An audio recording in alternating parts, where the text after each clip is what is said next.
સીએનજીના ભાવમાં થયેલા વધારા બાદ હવે રાજ્ય સરકારે રિક્ષાના ભાડામાં વધારો કરવાની મંજૂરી આપી છે।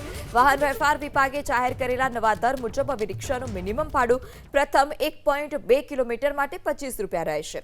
ત્યારબાદ મુસાફરોને પ્રતિ કિલોમીટર 20 રૂપિયા ચૂકવવા પડશે। નવા ભાડાના દરને રિક્ષા ચાલકો અને માલિકોની રજૂઆત બાદ મંજૂરી આપવામાં આવી છે। રિક્ષા ચાલક વેલફેર એસોસિએશને સરકારના નિર્ણય બદલ આભાર માની તાત્કાલિક અસરથી નવો ભાવ વધારો લાગુ કરવા પણ અપીલ કરી છે। સીએનજીના ભાવમાં થયેલા વધારા બાદ હવે રાજ્ય સરકારે રિક્ષાના ભાડામાં વધારો કરવાની મંજૂરી આપી છે। વાહન વ્યવહાર વિભાગે જાહેર કરેલા નવા દર મુજબ હવે રિક્ષાનું મિનિમમ ભાડું પ્રથમ 1.2 કિલોમીટર માટે 25 રૂપિયા રહેશે। ત્યારબાદ મુસાફરોને પ્રતિ કિલોમીટર 20 રૂપિયા ચૂકવવા પડશે। નવા ભાડાના દરને રિક્ષા ચાલકો અને માલિકોની રજૂઆત બાદ મંજૂરી આપવામાં આવી છે। રિક્ષા ચાલક વેલફેર એસોસિએશને સરકારના નિર્ણય બદલ આભાર માની તાત્કાલિક અસરથી નવો ભાવ વધારો લાગુ કરવા પણ અપીલ કરી છે।